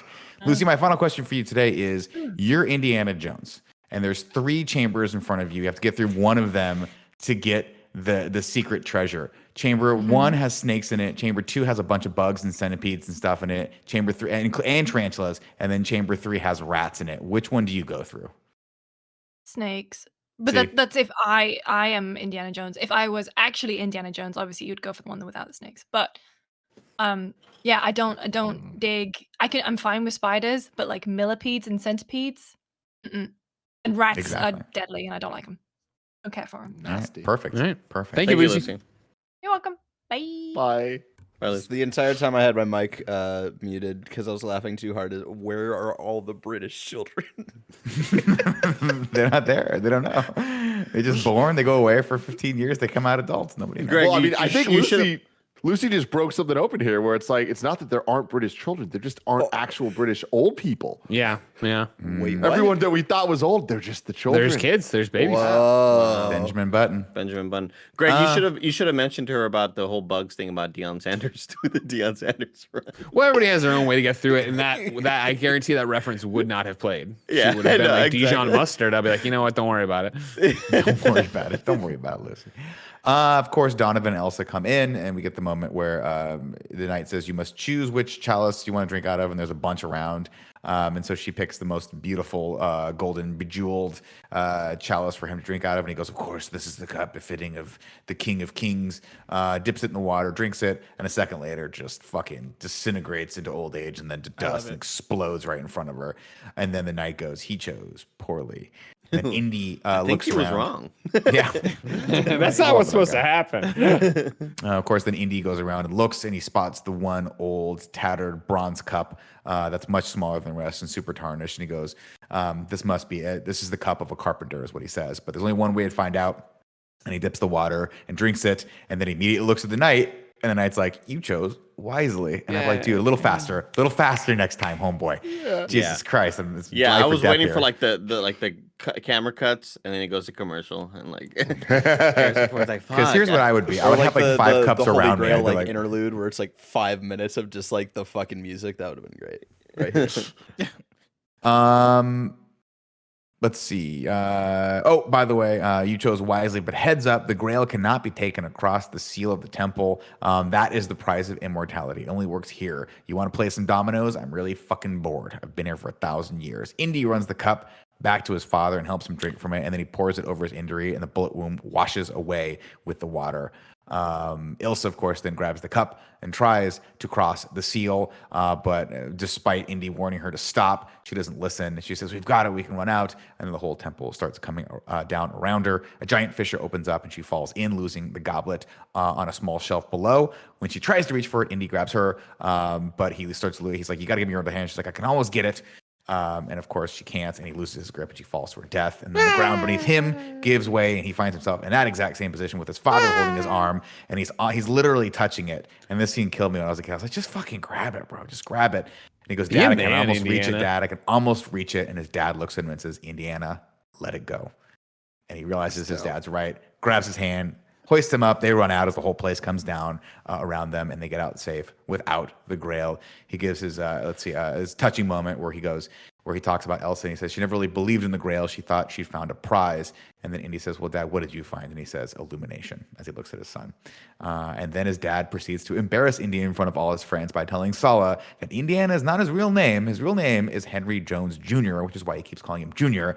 And he goes, we named the dog Indiana. And then Sala laughs at him way harder and way longer than he has any right to. And I know that feeling very, very well.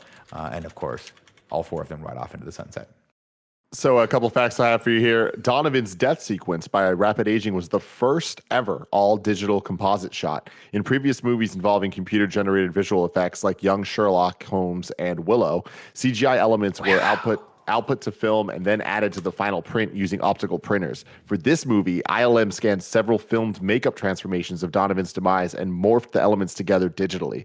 By doing this, film was, for the first time, scanned, digitally manipulated, and output back to film, rather than arranging film elements with the optical printer. It took a week to film the death scene.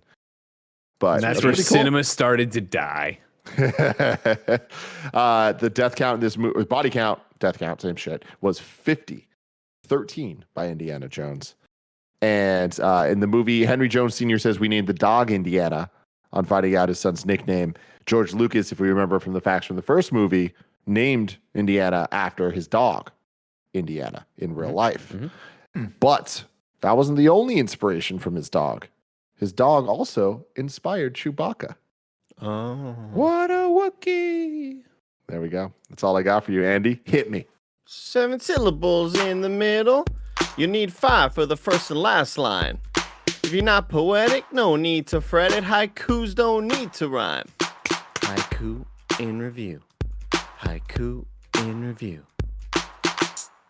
I got to say that your little drum machine there, it had an extra kick today. I liked it. Yeah, well, I Did added it a sound, clap. did it sound Brain. nicer to you guys? There's Yeah. a clap. did. There's a clap sound there now. You're killing That it over last there, hi buddy. hat really brought it together. Yeah, thank it was you. good. It was good. Yeah. You, I meant to. I hit the wrong one. Oh, Tim. what No, happened? what happened? Tim's gone. Bye, Tim. drop some shit. You can go to patreon.com/kindafunny to write your review in haiku form, just like Josh C did. This is a long one. It's a long one. There, it looks like there are 6 haikus in this. Crazy. Wow. All comes full circle. Bond is playing Indy's dad. That's pretty rad. Return of Sala and Dr. Marcus Brody too. Far more humorous. Damn, he dropped humorous in a haiku. Mm-hmm. Easy number 2. Much more lighthearted movie. Still pretty goofy. Businessman Nazi. Jones, don't trust anybody. Sure thing, Henry Ford. Such great chemistry. R.I.P. Sean Connery. What a great story. The search for the Grail, a treasure you cannot keep. She talks in her sleep. I like it. I hear the secrets. What was she saying in her sleep? I'm a Nazi.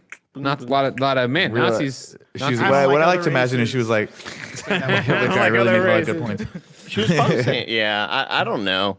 I don't Kill them know. all. Obviously, she wasn't a Nazi. She just, I work for the Nazis, but I'm not a Nazi. yeah. So she was like the monkey from the other one where they're like sympathizers, right? Oh, yeah. Mhm. You're right. She is a lot like the monkey Nazi sympathizer. I forgot about that guy. Jeremy the Zuccarello writes in and says, hunting for the Grail hot on the Nazis' trail. Choose poorly. Big fail. Nailed it. Joe Merton says, what'd you find, Dad? Nazis. I hate these guys. Illumination. Again, good use of a big word in a haiku. And then to finish this out, of course, we have miscellaneous dropping another big one here. The plot in haiku form. Flashback, Indy steals. Knockoff, Indy on his heels. Then the sheriff squeals. With his father's book for the Grail, Indy must look. With a secret crook. The truth uncovered, Indy won. Dad, another. Eskimo brothers. A knight to protect. The Grail you must now select. Indy's choice? Correct. Oh, I think he was going to say collect. collect the prize. Miscellaneous, man. Too good with these haikus. Very, very good. You'll love it. Gotta love it. All right. Little ragu bagu. Bagu. What's up, everybody? Welcome to Rad Guys Talk Bad Guys, the podcast within a podcast where we rank all the villains of Ragu Indy, the Indiana Jones universe. Currently, the list looks like this. Number 1, the Thuggy Cult from I don't know what the hell this means. Thuggy cult, and then it says Amalia Room. I think I might have been trying to say Indiana Jones, but who knows? Who knows, you know? And then it's Totten Bellic from Indiana Jones 1. Where do Temple we want of to put Doom. I think you were trying to say Nazi? Mola, Amalia Temple Room, of Temple of Doom. Of course, that makes perfect sense. Of course. Thank or you, of Mola course, of Ram, course. which was the bad guy's name in that. Sorry? In Temple of Doom. Mola Ram was the bad guy's name. I think that might be what you were trying to put down there. Doesn't matter. Let's keep I like going. Tim's answer better. Temple of So Doom. you were Doom wrong. of Temple. I'm There you sorry. go. Blessing, It's I okay. apologize. I'm going to turn my camera off now. I forgive you. Where do we want to put more Nazis? Where And the guy and the girl, the sympathizer. I would say the bad guys in this one are pretty low. Yeah, right? They weren't the highlight. They're of not the this. star of the show. I would say so No, too. although I do like the girl being bad. I thought she did a pretty good job of that overall. Sure. And But I like the still put her conflict she last. had. I Yeah. still put it all last. Yeah, I I don't mean, think there was it- like one solid bad guy in this movie. You know, there wasn't like what was the guy's name in 2 again? A Mola Ram. Mola Ram, I think is how Mola you say Ram. it. You know, like I think Mola there's Ram, something I can't special remember about that. having a center person be the bad guy who's like tearing out hearts out of chests and stuff. And this movie didn't have that. And so like, you know, there are Nazis in the first one. It's cool. I guess, you know, there are Nazis in this movie again, right? Which makes them there. But I don't know. I would put this number 3. I think ripping a heart out of a chest is almost as close as gross to Ilsa banging like an 80-year-old man. Fair. Think about that, everybody. No, I'm thinking about it. Fair. all right. About That's yeah. fair. It's a big sacrifice that she did to like make him But like think she that she's came friendly. through at the end, right? She kind of had the turn. She like Well, betrayed yeah, the she other killed guy. Donovan. Yeah, for sure. Well, I mean, it was clear that she wasn't super into the whole Nazi thing. She was like, I'm just kind a of like phase. doing. I just want to protect the Holy Grail. I don't fucking agree with these psychopaths or whatever. She was a Nazi. I think that they are pretty low as well. They just weren't really too exciting for me. I think the movie Agreed. was mostly focused around Sean Connery and Harrison Ford. Number 3. There it is. There it is. Boom. Bada bing, bada boom. Now it's time to rank the movies. Currently, number 1, we have Raiders of the Lost Ark. Number 2, we have Temple of Doom. It's number 1 for me. Yeah. It's number 1 for And me, too. and love honestly, this movie.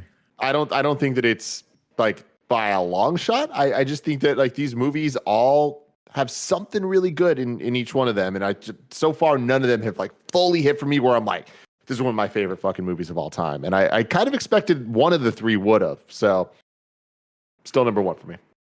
Bless, what do you think? I appreciate all 3 of these movies. I'm right there with you that for me, this movie is number 1. I think Temple of Doom brings something. Raiders of the Lost Ark brings something, and this movie kind of brings a bit of what both brought and does it in a way that still feels solid, even though I have critiques here and there about all 3 of the films. But overall, like I had a really good time. I think there's a really great trilogy of movies, and I now understand why people hold them up as classics because they are very good action movies. Totally Andy agreed with Cortez. Bless. Totally agree with everything Bless just said. I'm glad we did this series. I probably would have never watched the movies had we. It's not over yet. It's not Yeah, over why yet. you guys Oh, talking about it's fuck. over? Oh, We got yeah. one more fucking week. We got one more movie. With arguably the best. Nick Some Scarpino, people's what do you really say? up there. No, I mean, we're all unanimous on this one, I think. I love this movie. I think this is the best of the trilogy so far. And I would put it number 1. Craig Miller, are we unanimous? No, it's a great movie, but I would put it below Temple of Doom for me personally. But I also would have put Temple of Doom at number 1. So this would have been my number 2. But on the current rankings, I'd put it number 3. But it's also, I think, exactly what everybody said of just like, or actually more what Tim said, right? I don't think there's one that's head and shoulders above the other. I think they're all super enjoyable, great films. There you go.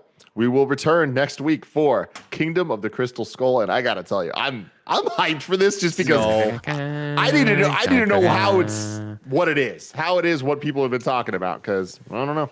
I'm excited for Shia LaBeouf. The boofer. The boof. The boof. Andy, boof us out.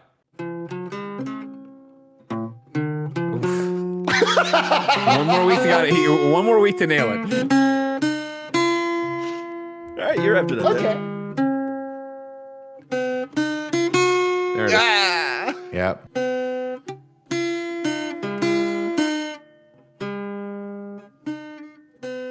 That last one got me. That got me. Bye, guys.